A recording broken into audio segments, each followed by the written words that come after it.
Chapter 5. Blood Type. I made my way to English in a daze. I didn't even realize when I first walked in that class had already started. "Thank you for joining us, Miss Swan," Mr. Mason said in a disparaging tone. I flushed and hurried to my seat. It wasn't till class ended that I realized Mike wasn't sitting in his usual seat next to me. I felt a twinge of guilt, but he and Eric both met me at the door as usual, so I figured I wasn't totally unforgiven. Mike seemed to become more himself as we walked, gaining enthusiasm as he talked about the weather report for the weekend. The rain was supposed to take a minor break, and so maybe his beach trip would be possible. I tried to sound eager, to make up for disappointing him yesterday. It was hard. Rain or no rain, it would still only be in the high 40s, if we were lucky. The rest of the morning passed in a blur. It was difficult to believe that I hadn't just imagined what Edward had said and the way his eyes had looked. Maybe it was just a very convincing dream that I confused with reality. That seemed more probable than that I really appealed to him on any level. I don't know why I read that so weirdly. So I was impatient and frightened as Jessica and I entered the cafeteria. I wanted to see his face, to see if he had gone back to the cold, indifferent person I'd known for the last several weeks. Or if, by some miracle, I'd really heard what I thought I'd heard this morning. Jessica babbled on and on about her dance plans. Lauren and Angela had asked the other boys, and they were all going together, completely unaware of my inattention. Disappointment flooded through me as my eyes unerringly focused on his table. The other four were there, but he was absent. Had he gone home? I followed the still babbling Jessica through the line, crushed. I'd lost my appetite. I bought nothing but a bottle of lemonade. I just wanted to go sit back down and sulk. "Edward Cullen is staring at you again," Jessica said, finally breaking through my abstraction with his name. "I wonder why he's sitting alone today." My head snapped up. I followed her gaze to see Edward, smiling crookedly, staring at me from an empty table across the cafeteria from where he usually sat. Once he'd caught my eye, he raised one hand and motioned with his index finger for me to join him. As I stared in disbelief, he winked. "Does he mean you?" Jessica asked with insulting astonishment in her voice. "Maybe he needs help with his biology homework," I muttered for her benefit. I'd better go see what he wants." I could feel her staring after me as I walked away. When I reached his table, I stood behind the chair across from him, unsure. "Why don't you sit with me today?" he asked, smiling. I sat down automatically, watching him with caution. He was still smiling. It was hard to believe that someone so beautiful could be real. I was afraid that he might disappear in a sudden puff of smoke, and I would wake up. He seemed to be waiting for me to say something. "This is different," I finally managed. "Well," he paused, and then the rest of the words followed in a rush. "I decided as long as I was going to hell, I might as well do it thoroughly." I waited for him to say something that made sense. The seconds ticked by. "You know I don't have any idea what you mean," I eventually pointed out. "I know." He smiled again, and then he changed the subject. "I think your friends are angry with me for stealing you." "They'll survive." I could feel their stares boring into my back. "I may not give you back, though," he said with a wicked glint in his eyes. I gulped. He laughed. "You look worried." "No," I said, but ridiculously, my voice broke. "Surprised, actually. What brought all this on?" "I told you. I got tired of trying to stay away from you, so I'm giving up." He was still smiling, but his ochre eyes were serious. "Giving up?" I repeated in confusion. "Yes, giving up trying to be good. I'm just going to do what I want now, and let the chips fall where they may." Serial killer attitude, huh, buddy? His smile faded as he explained, and a hard edge crept into his voice. "You lost me again." The breathtaking crooked smile reappeared. "I always say too much when I'm talking to you. That's one of the problems." "Don't worry. I don't understand any of it," I said wryly. I'm counting on that. So, in plain English, are we friends now? Friends, he mused, dubious. Or not, I muttered. He grinned. Well, we can try, I suppose, but I'm warning you now that I'm not a good friend for you. Behind his smile, the warning was real. You say that a lot, I noted, trying to ignore the sudden trembling in my stomach and keep my voice even. Yes, because you're not listening to me. I'm still waiting for you to believe it. If you're smart, you'll avoid me. I think you've made your opinion on the subject of my intellect clear, too. My eyes narrowed. He smiled apologetically.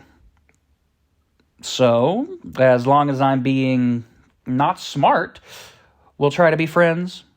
I struggled to sum up the confusing exchange. That sounds about right. I looked down at my hands wrapped around the lemonade bottle, not sure what to do now. What are you thinking? He asked curiously. I looked up into his deep gold eyes, became befuddled, and, as usual, blurted out the truth. I'm trying to figure out what you are. His jaw tightened, but he kept his smile in place with some effort. Are you having any luck with that? He asked in an offhand tone. Not too much, I admitted. He chuckled. What are your theories? I blushed. I had been vacillating during the last... Oh, okay, I've read that weird. I blushed. I had been vacillating during the last month between Bruce Wayne and Peter Parker. There was no way I was going to own up to that. Won't you tell me? He asked, tilting his head to one side with a shockingly tempting smile. I shook my head. Too embarrassing. That's really frustrating, he complained. No, I disagreed quickly, my eyes narrowing. I can't imagine why that would be frustrating at all, just because someone refuses to tell you what they're thinking, even if all the while they're making cryptic little remarks specifically designed to keep you up at night, wondering what they could possibly mean. Now, why would that be frustrating? He grimaced. Or better, I continued, the pent-up annoyance flowing freely now, say that person also did a wide range of bizarre things, from saving your life under impossible circumstances one day to treating you like a pariah the next. And he never explained any of that, either, even after he promised. That would also be very non-frustrating. You've got a bit of a temper, don't you? I don't like double standards. We stared at each other, unsmiling. He glanced over my shoulder, and then, unexpectedly, he snickered. What? Your boyfriend seems to think I'm being unpleasant to you. He's debating whether or not to come break up our fight. He snickered again. I don't know who you're talking about, I said frostily, but I'm sure you're wrong anyway. Big yawn. I'm not. I told you, most people are easy to read. Except me, of course. Yes, except you. His mood shifted suddenly. His eyes turned brooding. I wonder why that is. I had to look away from the intensity of his stare. I concentrated on unscrewing the lid of my lemonade. I took a swig, staring at the table without seeing it. Aren't you hungry? He asked, distracted. No. I didn't feel like mentioning that my stomach was already full of butterflies. You? I looked at the empty table in front of him. No, I'm not hungry. I didn't understand the expression. It looked like he was enjoying some private joke. Can you do me a favor? I asked after a second of hesitation. He was suddenly wary. That depends on what you want. It's not much, I assured him. He waited, guarded but curious. I just wondered if you could warn me beforehand the next time you decide to ignore me for my own good, just so I'm prepared. I looked at the lemonade bottle as I spoke, tracing the circle of the opening with my pinky finger. That sounds fair. He was pressing his lips together to keep from laughing when I looked up. Thanks. Then can I have one answer in return? He demanded. One. Tell me one theory. Whoops. Not that one. You didn't qualify. You just promised one answer, he reminded me. And you've broken promises yourself, I reminded him back. Just one theory. I won't laugh. Yes, you will. I was positive about that. He looked down and then glanced up at me through his long black lashes, his ochre eyes scorching. Please, he breathed, leaning toward me. I blinked, my mind going blank. Holy crow, how did he do that? What? I asked, dazed. Please just tell me one little theory. His eyes still smoldered at me. Well, bitten by a radioactive spider? Was he a hypnotist too? Or was I just a hopeless pushover? That's not very creative, he scoffed. I'm sorry, that's all I've got, I said, miffed. You're not even close, he teased. No spiders? Nope. And no radioactivity? None. Dang, I sighed. Kryptonite doesn't bother me either, he chuckled. You're not supposed to laugh, remember? He struggled to compose his face. I'll figure it out eventually, I warned him. I wish you wouldn't try.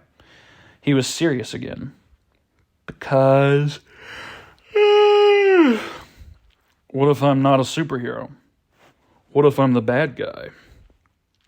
He smiled playfully, but his eyes were impenetrable.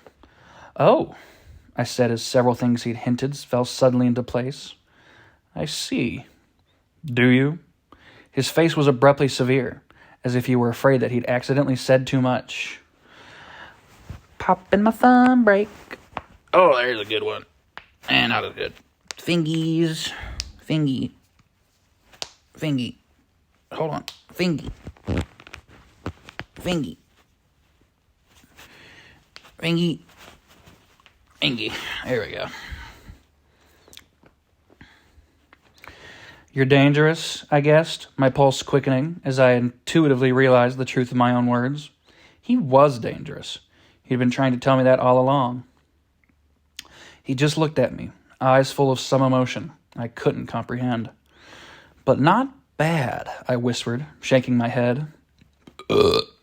No, I don't believe that you're bad. You're wrong. His voice was almost inaudible. He looked down, stealing my bottle lid and then spinning it on its side between his fingers. I stared at him, wondering why I didn't feel afraid. He meant what he was saying. That was obvious. But I just felt anxious, on edge. And more than anything else, fascinated. The same way I always felt when I was near him. The silence lasted until I noticed that the cafeteria was almost empty. I jumped to my feet. We're going to be late. I'm not going to class today, he said, twirling the lid so fast it was just a blur. Why not? It's healthy to ditch class now and then. He smiled up at me, but his eyes were still troubled. Well, I'm going, I told him. I was far too big a coward to risk getting caught. He turned his attention back to his makeshift top. I'll see you later then. I hesitated, torn, but then the first bell sent me hurrying out the door, with a last glance confirming that he hadn't moved a centimeter. One second, I've gotta go make dinner in a minute. How many more pages we got? Quite a few. I'll keep going. Anyways. As I half ran to class, my head was spinning faster than the bottle cap. So few questions had been answered in comparison to how many new questions had been raised. At least the rain had stopped. I was lucky. Mr. Banner wasn't in the room yet when I arrived. I settled quickly into my seat, aware that both Mike and Angela were staring at me. Mike looked resentful. Angela looked surprised and slightly awed. Mr. Banner came in the room then, calling the class to order. He was juggling a few small cardboard boxes in his arms. He put them down on Mike's table, telling him to start passing them around the class. Okay, guys, I want you all to take one piece from each box, he said as he produced a pair of rubber gloves from the pocket of his lab jacket and pulled them on. The sharp sound as the gloves snapped into place against his wrist seemed ominous to me. The first should be an indicator card, he went on, grabbing a white card with 4 squares marked on it and displaying it. The second is a 4-pronged applicator. He held up something that looked like a nearly toothless hair pick, And the third is a sterile micro lancer. He held up a small piece of blue plastic and split it open. The barb was invisible from this distance, but my stomach flipped. I'll be coming around with a dropper of water to prepare your cards, so please don't stop until I get to you. He began at Mike's table, carefully putting one drop of water in each of the 4 squares. Then I want you to carefully prick your fingers with the lancet. He grabbed Mike's hand and jabbed the spike into the tip of Mike's middle finger. Oh no, clammy moisture broke out across my forehead. Put a small drop of blood on each of the prongs, he demonstrated, squeezing Mike's finger till the blood flowed. I swallowed convulsively, my stomach heaving. And then apply it to the card, he finished, holding up the dripping red card for us to see. I closed my eyes, trying to hear through the ringing in my ears. The Red Cross is having a blood drive in Port Angeles next weekend, so I thought you should all know your blood type. He sounded proud of himself. Those of you who aren't 18 yet will need parents' permission. I have slips at my desk. I'm going to be honest. You might need parents' permission to even prick the... This doesn't seem like you could get away with this. Not maybe in the 70s, but not in, 2005? I just don't know if you could get away with having that. Like, it's not obviously like a big deal, but I just don't think... You certainly couldn't get away with it without telling anybody prior. I don't know if you need a permission slip. I don't remember how old Bella is. She better be 18, Edward the fucking pedo. But it just seems like not quite something you could get away with in class easily. Certainly not without informing students and making it an optional thing, at the very least. But it sounds like he didn't inform them. Well, okay, there's 2 options, because it's somehow Edward knew it was going to happen, but Bella didn't, which, I mean, it's certainly believable. Bella just wasn't paying attention when he told them about it. I guess that's probably what we're supposed to assume, but it's like, I don't get how Edward would know, because, like, he's not, like, repeating the same grade. They're, like, from what I understand, they move around and do, I guess, high school shit. I mean, I guess sometimes they don't. They just do it because they're bored. I don't know. It's kind of creepy, but, like, how does he know they're going to do it? Or, I don't know. Maybe they'll explain it. But my main thing is, it just seems like just a little bit pushing it, like what you could get away with. In college, yeah, I don't think they give a shit. But, like, with a high school, I'm like... I don't know if you could easily get away with this. I don't know if, I'm not saying it'd be illegal, but, like, it's kind of pushing it. Anyways, he continued through the room with his water drops. I put my cheek against the cool black tabletop and tried to hold on to my consciousness. All around me I could hear squeals, complaints, and giggles as my classmates skewered their fingers. I breathed slowly in and out through my mouth. Bella, are you all right? What the fuck? I went from, like, deep southern to high southern. What the fuck was that? Bella, are you all right? Mr. Banner asked. His voice was close to my head, and it sounded alarmed. I already know my blood type, Mr. Banner, I said in a weak voice. I was afraid to raise my head. Are you feeling fine? Yes, sir, I muttered, internally kicking myself for not ditching when I had the chance. Can someone take Bella to the nurse, please? He called. I didn't have to look up to know that it would be Mike who volunteered. Can you walk? Mr. Banner asked. Yes, I whispered. Just let me get out of here, I thought. I'll crawl. Mike seemed eager as he put his arm around my waist and pulled my arm over his shoulder. I leaned against him heavily on the way out of the classroom. Mike towed me slowly across campus. When we were around the edge of the cafeteria, out of sight of Building 4, in case if Mr. Banner was watching, I stopped. Just let me sit for a minute, please, I begged. He helped me sit on the edge of the walk. And whatever you do, keep your hand in your pocket, I warned. I was still so dizzy. I slumped over on my side, putting my cheek against the freezing, damp cement of the sidewalk, closing my eyes. That seemed to help a little. Wow, you're green. Oh, wait, what's Mike doing? Which one's Mike? Mike is... Okay, we're making... Wow, you're green, Bella. Bella? No, I did... Fuck all that up. I skipped a sentence. Wow, you're quite green, Bella, Mike said nervously. Bella? A different voice called from the distance. No. Please let me be imagining that horribly familiar voice. Who the fuck is saying this so I know what voice? Okay, I assumed it was Edward, but you never be sure. What's wrong? Is she hurt? His voice was closer now, and he sounded upset. I wasn't imagining it. I squeezed my eyes shut, hoping to die. Or, at the very least, not to throw up. Mike seemed stressed. I think she's fainted. I don't know what happened. She didn't even stick a finger. Bella? Edward's voice was right beside me, relieved now. Can you hear me? No, I groaned. Go away. He chuckled. I was taking her to the north. To the Norse? I'm taking her to the Norse! To Valhalla! I was taking her to the nurse, Mike explained in a defensive tone. But she wouldn't go any further. I'll take her. What the fuck was that voice? No one. I'll take her, Edward said. I could hear the smile still in his voice. You can go back to class. No, Mike protested. I'm supposed to do it. Suddenly the sidewalk disappeared from beneath me. My eyes flew open in shock. Edward had scooped me up in his arms, as easily as if I weighed 10 pounds instead of 110. Put me down! Please let me not vomit on him. He was walking before I was finished talking. Hey, Mike called, already 10 paces behind us. Edward ignored him. You look awful, he told me, grinning. Put me back on the sidewalk, I moaned. The rocking movement of his walk was not helping. He held me away from his body, gingerly supporting all my weight with just his arms. It didn't seem to bother him. So you faint at the sight of blood? He asked. This didn't seem to entertain him. I didn't answer. I closed my eyes again and fought the nausea with all my strength, clamping my lips together.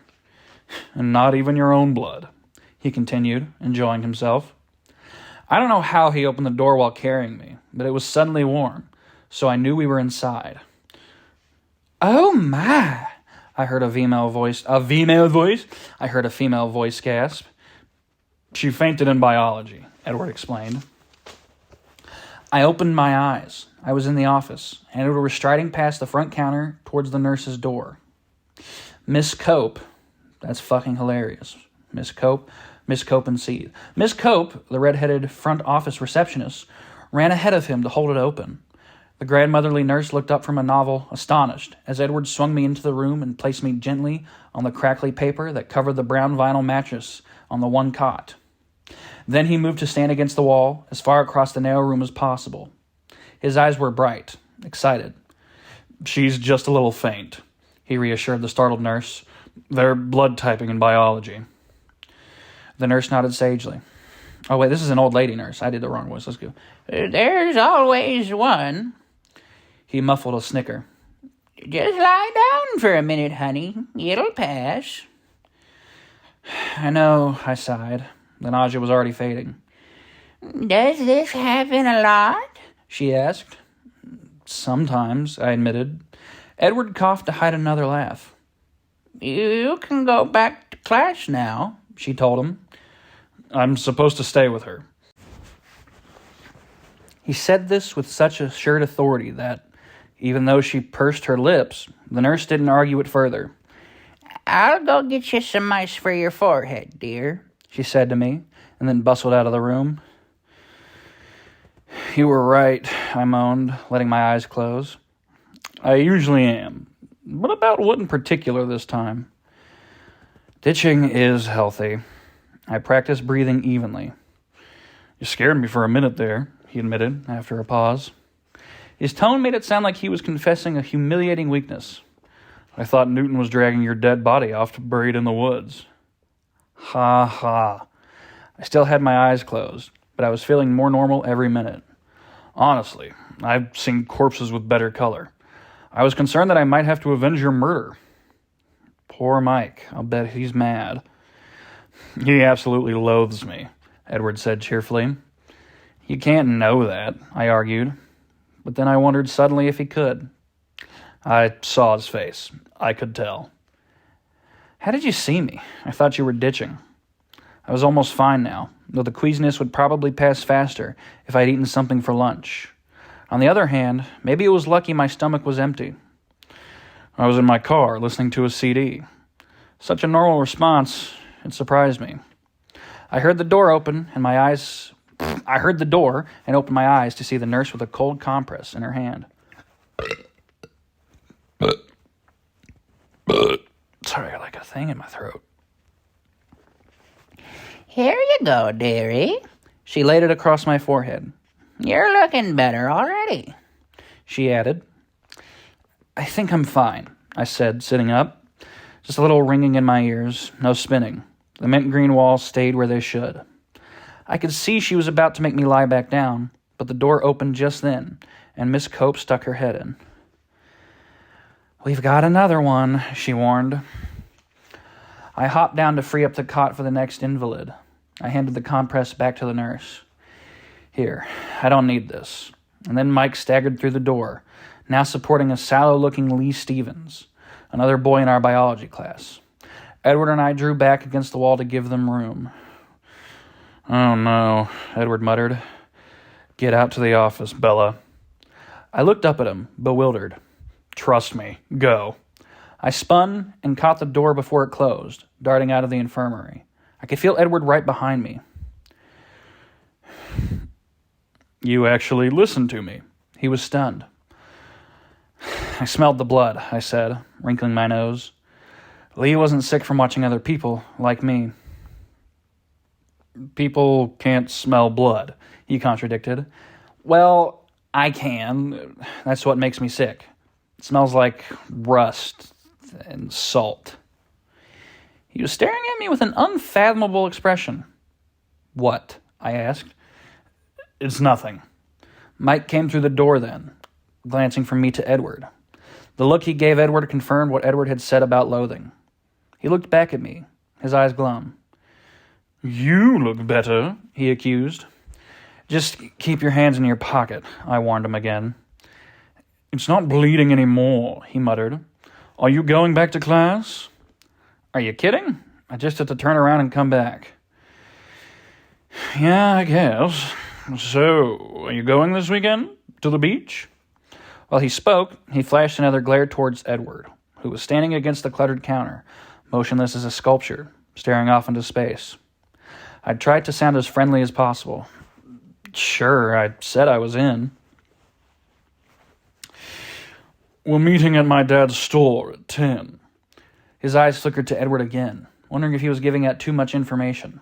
His body language made it clear that it wasn't an open invitation. I'll be there, I promised. I'll see you in gym then, he said, moving uncertainly towards the door. See ya, I replied. He looked at me once more, his round face slightly pouting, and then he walked slowly through the door. His shoulders slumped. A swell of sympathy washed over me. I pondered, seeing his disappointed face again in gym. Jim, I groaned. Ooh, rubbed my eye. Cannot see the book. I can... Jim, I groaned. I can take care of that. I hadn't noticed Edward moving to my side, but he spoke now in my ear. Go sit down and look pale, he muttered. That wasn't a challenge. I was always pale. My recent swoon had left a light sheen of sweat on my face. I sat in one of the creaky folding chairs and rested my head against the wall with my eyes closed. Fainting spells always exhausted me.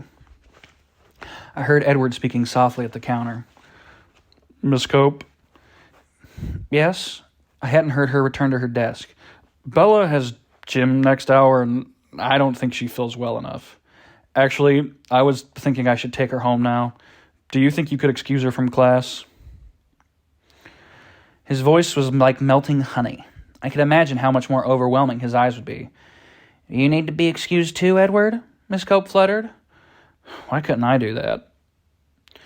No, I have Miss Goff. She won't mind. Okay, it's all taken care of. You feel better, Bella, she called to me. I nodded weakly, hamming it up just a bit. Can you walk, or do you want me to carry you again? With his back to the receptionist, his expression became sarcastic. How many more pages do I have? I gotta go make dinner in a minute.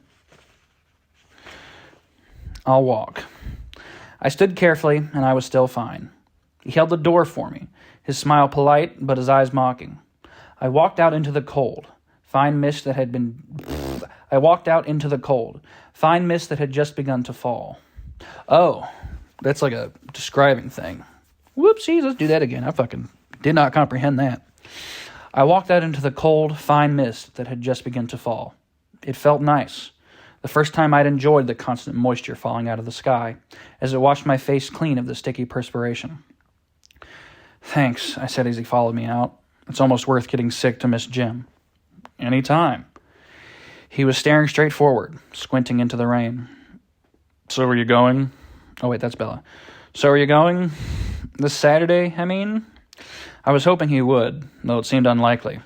I couldn't picture him loading up to carpool with the rest of the kids from school. He didn't belong in the same world, but just hoping that he might gave me the first twinge of enthusiasm I felt for the outing. Where are you all going exactly? He was still looking ahead, expressionless. Down to La Push to First Beach. First Beach. Down to La Push to First Beach. I studied his face, trying to read it. His eyes seemed to narrow infinitesimally. He glanced down at me from the corner of his eye, smiling wryly. I really don't think I was invited. I sighed. I just invited you. Let's you and I not push poor Mike any further this week. We don't want him to snap. His eyes danced. He was enjoying the idea more than he should. Mike, I muttered, preoccupied by the way he'd said you and I. I liked it more than I should. We were near the parking lot now. I veered left toward my truck. Something caught my jacket, yanking me back. Where do you think you're going? He asked, outraged. He was gripping a fistful of my jacket in one hand. I was confused. I'm going home? Didn't you hear me promise to take you safely home? Do you think I'm going to let you drive in your condition? His voice was still indignant. What condition? And what about my truck? I complained. I'll have Alice drop it off after school. He was towing me toward his car now, pulling me by my jacket. It was all I could do to keep from falling backward. He'd probably just drag me along anyway if I did. Let go, I insisted. He ignored me. I staggered along sideways across the wet sidewalk until we reached the Volvo. Then he finally freed me. I stumbled against the passenger door. I stumbled against the passenger door. You are so pushy, I grumbled. It's open, was all he responded. He got in the driver's side. I am perfectly capable of driving myself home. I stood by the car, fuming. It was raining harder now, and I'd never put my hood up, so my hair was dripping down my back. He lowered the automatic window and leaned forward toward me across the seat. Get in, Bella. I didn't answer. I was mentally calculating my chances of reaching my truck before it could catch me. I had to admit, they weren't good. I'll just drag you back, he threatened, guessing my plan. I tried to maintain what dignity I could as I got into his car. I wasn't very successful. I looked like a half-drowned cat, and my boots squeaked. This is completely unnecessary, I said stiffly. He didn't answer. He fiddled with the controls, turning the heater up and the music down. As he pulled out of the parking lot, I was preparing to give him the silent treatment, my face in full pout mode. But then I recognized the music playing, and my curiosity got the better of my intentions. Claire de Lune? I asked, surprised. You know Debussy? He sounded surprised too. Now I'm going to guess what you're thinking, Liv. You're probably thinking, oh, Byron's going to make a joke about Debussy. Incorrect, because I too like Claire de Lune by Claude Debussy. It's a good song. It's also a public, I think it's so old that it's one of those like public use songs, what the fuck they call it, public domain. Might have been made before copyright was a real thing, I don't fucking know. No, good song. I almost associate it with the video game The Evil Within. Use great, it's the sounds as you get near a save point. It's a survival horror game, a classic. No jokes about Debussy here, though. I'm not even sure that's how you pronounce his name. It could be Debussy. Debussy. Anyways, shame on you for thinking I'd go for such low-hanging fruit as Debussy joke. You kidding me? Claire de Lune's a great song. How dare you? Feel ashamed. You know Debussy? Nope. You know Debussy? He sounded surprised, too. Not well, I admitted. My mother plays a lot of classical music around the house. I only know my favorites. It's one of my favorites, too. He stared out through the rain, lost in thought. I listened to the music, relaxing against the light gray leather seat.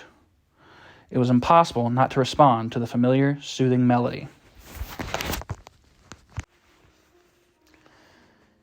I listened to the music, relaxing against the light gray leather seat.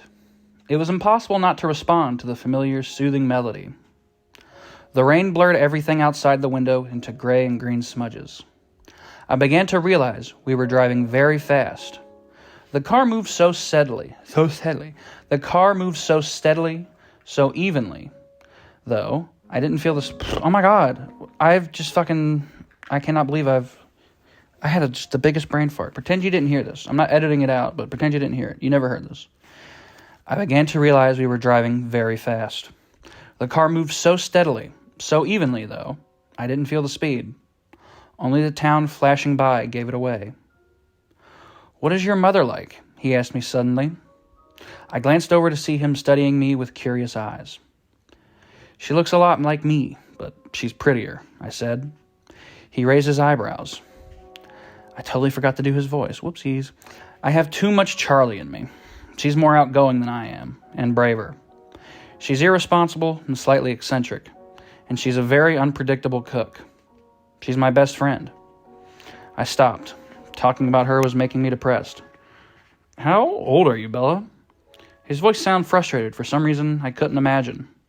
He'd stopped the car, and I realized we were at Charlie's house. The rain was so heavy that I could barely see the house at all. It was like the car was submerged under a river. "I'm 17, I responded, a little confused. He got fucking lucky. I'm pretty sure that's like the cutoff in Oregon and Washington and most of the East or West Coast states. He's fucking lucky. "You don't seem 17. His tone was reproachful. It made me laugh. If this motherfucker says she seems mature for her age, I'm calling the cops. "What?" he asked, curious again. "My mom always says I was born 35 years old and that I get more middle-aged every year." I laughed and then sighed. "Well, someone has to be the adult." I paused for a second. "You don't seem much like a junior in high school yourself," I noted. He made a face and changed the subject. "So why did your mother marry Phil?" I was surprised he would remember the name. I'd mentioned it just once, almost 2 months ago. It took me a moment to answer. "My mother, she's very young for her age. I think Phil makes her feel even younger. At any rate, she's crazy about him." I shook my head. The attraction was a mystery to me. "Do you approve?" he asked. "Does it matter?" I countered. "I want her to be happy, and he is who she wants." "That's very generous." "I wonder," he mused. "What? Would she extend the same courtesy to you, do you think? No matter who your choice was?" He was suddenly intent, his eyes searching mine. "I think so," I stuttered. "But she's the parent, after all. It's a little bit different." "No one too scary, then," he teased. I grinned in response. "What do you mean by scary? Multiple facial piercings and extensive tattoos?" "That's one definition, I suppose." "What's your definition?" But he ignored my question and asked me another. "Do you think that I could be scary?" He raised one eyebrow, and the faint trace of a smile lightened his face. I thought for a moment, wondering whether the truth or a lie would go over better. I decided to go with the truth. I think you could be, if you wanted to." "Are you frightened of me now?" The smile vanished, and his heavenly face was suddenly serious. "No," but I answered too quickly. The smile returned. "So, now you're going to tell me about your family?" Wait, that was her. Fuck. Bella just got so deep. "No," but I answered too quickly. The smile returned. "So, now you're going to tell me about your family?" I asked to distract him. "It's got to be much more interesting than mine." He was instantly cautious. "What do you want to know?" "The Cullens adopted you?" I verified. "Yes." I hesitated for a moment. What happened to your parents? They died many years ago. His tone was matter of fact. I'm sorry, I mumbled. I don't really remember them that clearly.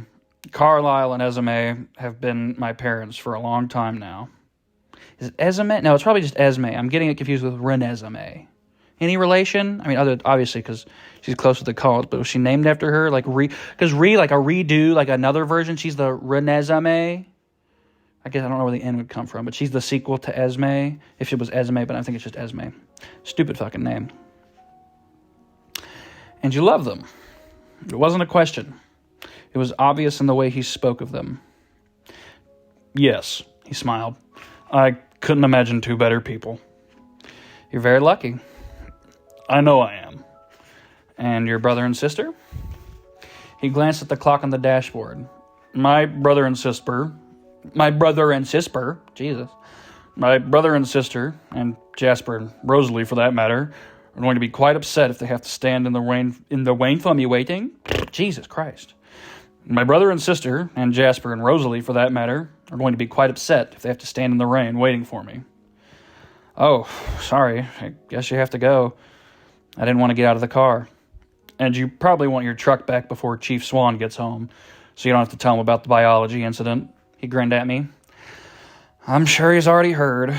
There are no secrets in forks, I sighed. He laughed, and there was an edge to his laughter. Have fun at the beach. Good weather for sunbathing. He glanced out at the sheeting rain. Won't I see you tomorrow? No. Emmett and I are starting the weekend. No. Emmett and I are starting the weekend early. What are you going to do? A friend could ask that, right? I hope the disappointment wasn't too apparent in my voice. We're going to be hiking in the Goat... That's a weird thing. We're going to be hiking in the Goat Rocks Wilderness, just south of Raynor. I remembered Charlie had said the Cullens went camping frequently. Oh, well, have fun. I tried to sound enthusiastic. I don't think I fooled him, though. A smile was playing around the edge of his lips. Will you do something for me this weekend? He turned to look me straight in the face, utilizing the full power of his burning gold eyes. I nodded helplessly. Don't be offended, but you seem like one of those people who just attract accidents like a magnet. So try not to fall into the ocean or get run over or anything, all right? He smiled crookedly. The helplessness had faded as he spoke. I glared at him. I'll see what I can do. I snapped as I jumped out into the rain. I slammed the car door behind me with excessive force. He was still smiling as he drove away. End of Chapter 5.